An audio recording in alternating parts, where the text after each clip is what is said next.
Welcome to Helena Coffee. Let's talk about caffeine content in cold brew coffee. While most people are familiar with iced coffee, another cold beverage called cold brew offers a completely different sensory experience. Coffee is made with cold water, as the name suggests. There are two significant ways to produce it: immersion in water and cold drip in Kyoto. The coffee grinds are steeped in cold or room temperature water for 12 to 24 hours while steeping. Coffee can be refrigerated or left on the counter. The coffee grounds will be filtered away after the steeping procedure is completed. In Kyoto, the cold drip method is a little different. Water is slowly dripped through pure coffee powder for around 2 to 6 hours in this situation. Cold brew is a diverse brewing method as well. It allows users to experiment with variables such as coffee origin, grind size, and brew time until they find the flavor that suits them best. As a result, the beverage is more adaptable, has a smoother flavor, and is better suited to warmer areas. This is why it is so prevalent in specialty coffee shops and as a ready-to-drink beverage worldwide.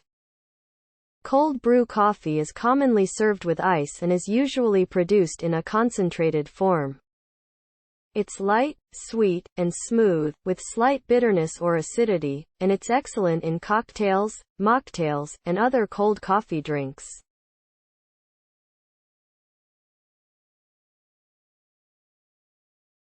Raymond Burger discusses how the amount of caffeine in coffee varies from case to case.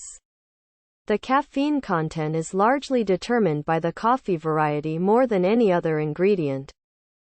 Robusta coffee beans provide nearly twice as much caffeine as Arabica coffee beans. Nestle Partners head of coffee is Matt Swenson. He claims that roasting does not reduce caffeine. It is therefore safe to infer that roasting does not affect caffeine consumption.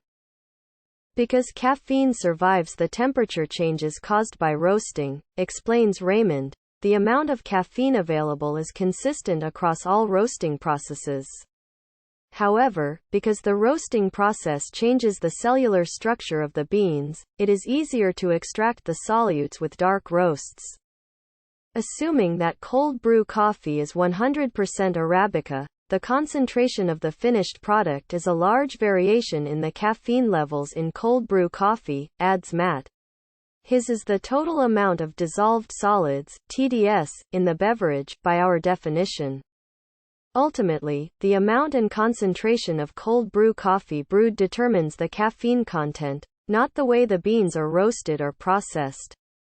Let's now look at the caffeine content in cold brewing compared to other brewing methods, as we've learned about some of the factors that affect caffeine concentration. For starters, any cold brewing method will usually produce coffee that contains more caffeine than coffee produced by brewing, pouring, or brewing.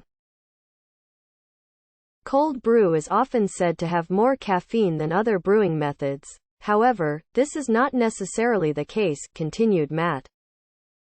The strength with which the drink is used, not the brewing process, determines the caffeine content.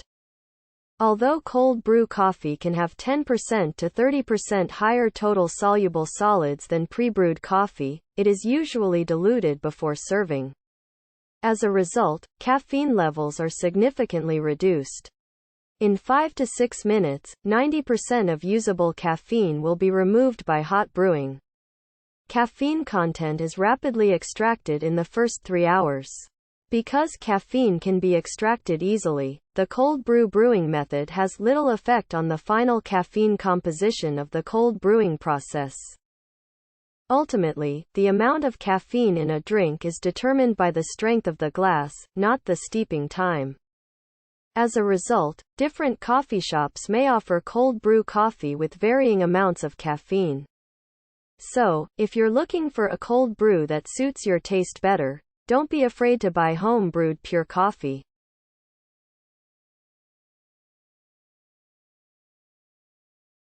Many customers believe that cold brew coffee, like cafe espresso, is robust in caffeine. For this reason, many individuals avoid or actively seek cold brew coffee, even though this is a slightly erroneous belief. In general, this notion is right, Matt explains, but it isn't necessarily related to the extraction of caffeine during the brewing process.